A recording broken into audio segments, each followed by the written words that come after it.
What an exceptional game of football we have just witnessed.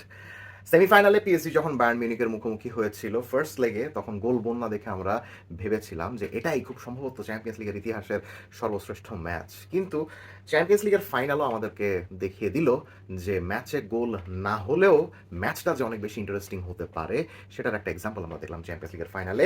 120 minute পর্যন্ত 1-1 গোলের সমতা থাকার পরে শেষ পর্যন্ত পেনাল্টি শুট আউটে পিএসজি আর্সেনালকে হারিয়ে দিয়ে টানা দ্বিতীয়বারের মতো চ্যাম্পিয়ন্স লিগ জিতেছে এবং গড়েছে ইতিহাস।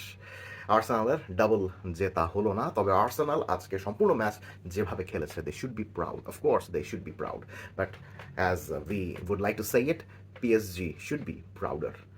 এই শতকে রিয়াল মাদ্রিদের পরে এই একটা প্রথম ক্লাব দেখলাম যারা কিনা টানা দুবার চ্যাম্পিয়ন্স লিগ জিততে পারলো, তাদের চ্যাম্পিয়নশিপটাকে রিটেইন করতে পারলো। So this game has been a tale of three Brazilians. আপনারা সবাই জানেন যে আজকের এই ম্যাচে তিনজন ব্রাজিলিয়ান কি কি করেছেন।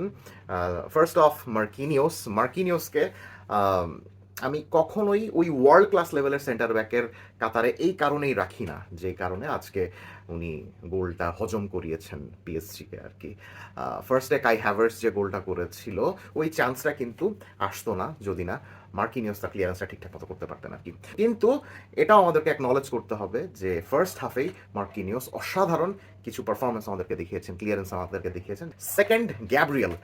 আমি নিজে গ্যাব্রিয়েলকে সমালোচনা করে একটা ভিডিও করেছিলাম, কিন্তু আজকে গ্যাব্রিয়েল আমাদেরকে দেখিয়ে দিয়েছেন যে তিনি যদি লকড ইন থাকেন ইন আ বিগ গেম, তার যদি মনোসংযোগ এবং মানসিকতা যদি একদম স্থির থাকে, তাহলে তিনি কত দুর্দান্ত খেলতে পারেন। আজকে আমরা 120 মিনিট ধরে ওই দুর্দান্ত পারফরমেন্সটাই লক্ষ্য করেছি। হ্যাঁ, ম্যাচ শেষে তিনি যে পেনাল্টিটা মিস করেছেন, এবং যেই পেনাল্টিটা নিয়েই হয়তো বা সামনের বছরগুলোতে কথা হবে, আমি ব্যক্তিগতভাবে চাইবো সবাই যেন এই কথাটাই শুধুমাত্র মনে না রাখেন। সবাই যেন এই একটা পেনাল্টি মিসের আগের 120 মিনিটে গ্যাব্রিয়েল যে একটা পুরা সিংহের মতো পারফরমেন্স করে গিয়েছেন, আমি এক্সপেক্ট করবো অ্যাটলিস্ট সবাই যেন এই কথাটা মনে রাখেন।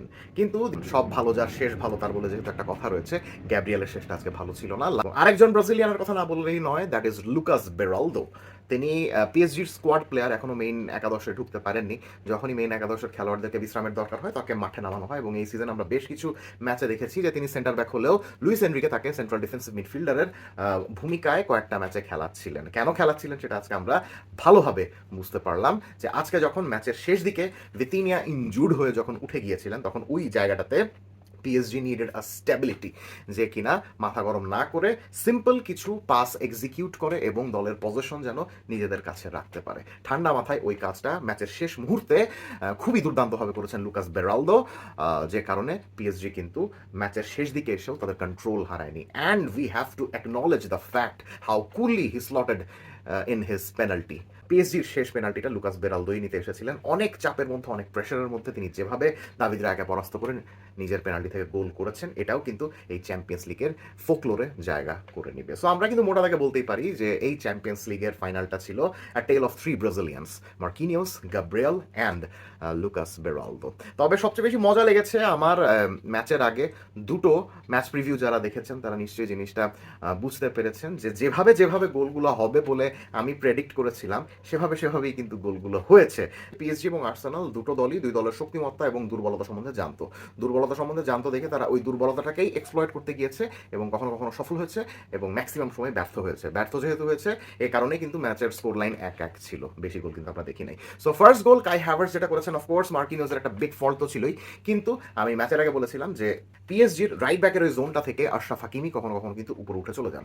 যখন উনি উপরে উঠে চলে যান, তখন ওই জোনটা ফাঁকা হয়ে যায়। সো এই পার্টিকুলার গোলের টাইমে আমরা দেখলাম হাকিমি তো বটেই, মার্কিনিয়াস, পাচো সবাই উপরে উঠে চলে গিয়েছিলেন। তারা কন্ট্রোলড একটা সিচুয়েশনে হাই লাইন ফুটবল খেলতে চেয়েছিলেন, যে এই কন্ট্রোলড সিচুয়েশনটা আনকন্ট্রোলড সিচুয়েশনে 1 সেকেন্ডের মধ্যে রূপান্তরিত হয়ে যায়, বিকজ মার্কিনিয়াস ওই ক্লিয়ারেন্সটা ঠিক মতো করতে পারেননি। যেহেতু ক্লিয়ারেন্সটা ঠিক মতো করতে পারেননি, আশরাফ হাকিমির ফেলে যাওয়া ওই জায়গাটাকে দ্রুত গতিতে এক্সপ্লয়েট করে গোল করে দিয়ে আসেন কিন্তু কাই হ্যাভার্টস যে কত বেশি ইম্পর্টেন্ট হবেন আর্সেনালের জন্য এই ম্যাচে, আমি এই সিজনের বিভিন্ন সময় বলেছি যে কাই হ্যাভার্টস ফিট থাকলে he should start the game no matter what happens, এবং সে ওই জিনিসটা কিন্তু আমাদেরকে দেখিয়ে দিয়েছে। তার কপাল খারাপ যে এবার সে আর্সেনালের হয়ে চ্যাম্পিয়ন্স লিগ জিততে পারলো না, কিন্তু চ্যাম্পিয়ন্স লিগের ফাইনালে গোল করাটাকে তিনি কিন্তু অভ্যাসে পরিণত করেছেন। He was such a gem throughout the game, উনি যতক্ষণ পর্যন্ত আজকে খেলেছেন। পিএসজির গোলটার দিকে যদি আমরা দেখি, ফার্স্ট হাফে পিএসজি কিন্তু অনেকটা রাইট সাইড ডমিনেন্ট ফুটবল খেলার চেষ্টা করেছে। তারা কিন্তু ওসমান দেমবেলে এবং দেজিরে দুয়েকে ফার্স্ট হাফে বেশি ইউটিলাইজ করতে চেয়েছিল, কিন্তু সেকেন্ড হাফে আমরা দেখলাম যে না, তারা অবশেষে বুঝতে পেরেছিল যে আর্সেনালের এই কম্প্যাক্ট ডিফেন্সিভ জোনটাকে ব্রিজ করার একমাত্রই উপায় তারা যদি রাইট ব্যাককে টার্গেট করে, বিকজ আর্সেনালের রাইট ব্যাক কিন্তু মেইন রাইট ব্যাক ছিলেন না। ক্রিস্টিয়ান মস্কেরা তিনি একজন সেন্টার ব্যাক, তাকে রাইট ব্যাকে খেলানো হয়েছিল just because Jurrien Timber match start করার মতো ফিট ছিলেন না এবং বেন হোয়াইটও কিন্তু ফিট ছিলেন না। সো ওই জায়গাটাতে কিচা কাভারাৎস্কেইয়া 1 ইঞ্চিও যদি জায়গা পেতেন, ওই 1 ইঞ্চি জায়গার মধ্যে ড্রিবলিং করে উনি যদি ডিরেক্টলি ভিতরে ঢুকে যেতেন, তাহলে একটা গোলের সুযোগ সৃষ্টি হওয়ার সম্ভাবনা ছিল, এবং সেটাই কিন্তু হয়েছে। পিএসজির পেনাল্টিটা কিচা কাভারাৎস্কেইয়ার ওরকম একটা ড্রিবলিং বেসড রানের উপরেই কিন্তু এসেছে, যখন ক্রিস্টিয়ান মস্কেরা ঠিকমতো বুঝতে না পেরে তাকে ডি বক্সের মধ্যে ফাউল করে দিয়েছিলেন, এবং সেখান থেকে পেনাল্টি পায় পিএসজি, এবং সেখান থেকে গোল করেন ওসমান দেমবেলে। ম্যাচটা কিন্তু একটা পর্যায়ে অনেকটা মনে হচ্ছিল যে না, আর্সেনাল যেভাবে ম্যাচটা খেলতে চাইছে সেভাবেই তারা খেলতে পারছে, বিকজ আপনি বিভিন্ন স্ট্যাটিস্টিক্সে দেখবেন যে পিএসজি ওয়াজ ডমিনেটিং এভরি মেট্রিক। হ্যাঁ, বিভিন্ন অ্যাপের বিভিন্ন স্ট্যাটিস্টিক্সে দেখবেন যে তারা শট বেশি নিচ্ছে, তারা চান্স বেশি ক্রিয়েট করছে, তাদের বল পজেশনের পার্সেন্টেজ অনেক বেশি, তাদের শুটিংয়ের পার্সেন্টেজ অনেক বেশি।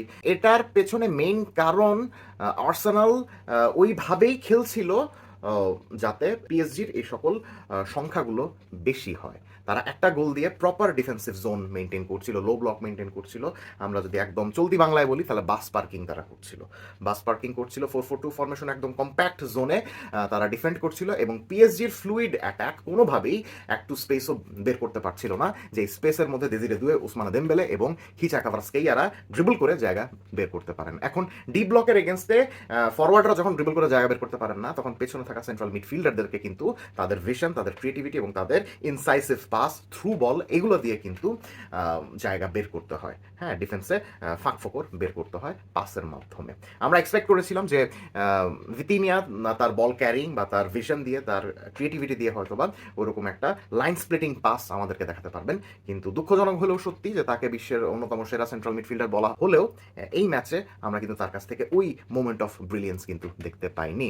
বরং জাও নেভেসকেই বরং দেখলাম যে এক্সট্রা টাইমের সময় ভিতিনিয়া যখন উঠে গিয়েছিলেন, তখনই উনি right sided central midfielder zone থেকে ডিরেক্টলি বল ক্যারি করে বারবার রাইট হাফ স্পেস থেকে আর্সেনালের ডি বক্সে বারবার ঢুকে যাচ্ছিলেন। পিয়েরে হিনক্যাপিয়ে তাকে ওই সকল জোনগুলো থেকে আটকাতে পারছিলেন না। So that was a very good indication যে হয়তো বা ভিতিনিয়ার থেকে জাও নেভেস এই পিএসজি দলের জন্য কম্পারেটিভলি বেশি গুরুত্বপূর্ণ, বিকজ ভিতিনিয়া পিএসজি দলের মধ্যে সবচেয়ে বেশি পাস দিচ্ছিলেন, সবচেয়ে বেশি টাচ নিচ্ছিলেন, কিন্তু ওই টাচ আর পাসের মধ্যে কতটুকু পাস বা কতটুকু টাচ ক্লিয়ার কাট গোলের সুযোগ সৃষ্টি করতে পেরেছে, আই গেস এটা নিয়ে ডিসকাস করার সময় চলে এসেছে। মিকেল আর্টেটা গোটা ম্যাচে দুর্দান্ত কোচিং করিয়েছেন, এটা নিয়ে কোনো সন্দেহ নেই, কিন্তু এই ধরনের ম্যাচে আসলে সামান্যতম ভুলই কিন্তু ফলাফল গড়ে দেয়, যেটা আমরা দেখলাম যে পিএসজি যখন গোল করলো, গোল করার সাথে সাথেই কিন্তু যার কারণে গোলটা খেয়েছে সেই ক্রিস্টিয়ান মস্কেরাকে তুলে নিয়ে সেই ইউরিয়ান টিম্বারকে কিন্তু তিনি মাঠে নামিয়েছেন।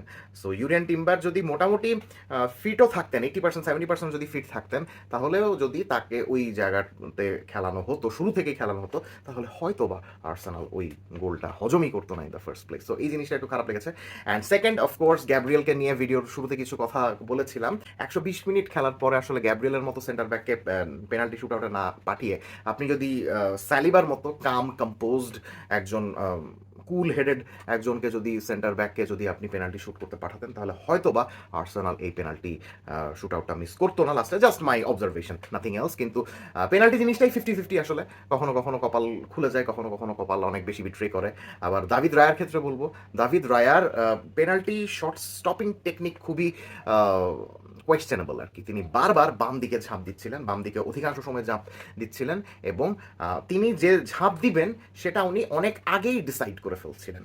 সো যেই পেনাল্টি শুটারটা আন্দাগুন্দা মারে, তার সামনে যদি আপনি আগে থেকেই ঝাঁপ দেন তাহলে কিন্তু সুবিধা হয়, কিন্তু যেই পেনাল্টি শুটারটা মাথা ঠান্ডা রেখে লাস্ট মোমেন্ট পর্যন্ত ডিসাইড করে এবং দেখে যে গোলকিপার কোন দিকে ঝাঁপ দিচ্ছে, সেটার উল্টা দিকে আমি শটটা মারবো, সেক্ষেত্রে কিন্তু অনেক প্রবলেম হয়ে যায়। লুকাস বেরালদোর পেনাল্টি শটটার কথা বলছিলাম, তিনি কিন্তু ওই জিনিসটাই করেছেন। উনি যখন পেনাল্টি শটটা করতে যাচ্ছিলেন, উনি কিন্তু লাস্ট মোমেন্ট পর্যন্ত দেখছিলেন যে রায়া ডান দিকে ঝাঁপ দেবেন নাকি বাম দিকে ঝাঁপ দেবেন। তিনি লাস্ট মোমেন্টে দেখলেন যে রায়া যেদিকে ঝাঁপ দিচ্ছেন তার ঠিক উল্টা দিকে সজোরে পেনাল্টি শটটা মেরেছিলেন। সো এই ধরনের কুল হেডেড পেনাল্টি শুটারের সামনে আসলে আগে থেকে ঝাঁপ দিয়ে কোনো লাভ হয় না, যে এই শিক্ষাটা হয়তো বা রায়া আজকে পেয়েছেন। যাই হোক না কেন, congrats to PSG, that was an exceptional game of football, and congrats to Arsenal as well, because তারা আসলে পেনাল্টি শুট আউট আসলে একটা ভাগ্যের খেলা। এটাতে জয় পরাজয়টা শুধুমাত্র কাগজে কলমেই লেখা থাকে, কিন্তু অ্যাকচুয়ালি আমরা সবাই জানি যে পেনাল্টি শুট আউটটা তখনই গিয়েছিল যখন দুটো দলই একদম সমানে সমান ছিল। সো আজকে পিএসজি এবং আর্সেনাল দুটো দলই সমানে সমান ছিল। PSG just had good penalty shoot out, that's all. Comment সেকশনে জানিয়ে দিবেন ম্যাচ সম্বন্ধে আপনি কি ভাবছেন। Let's have a discussion.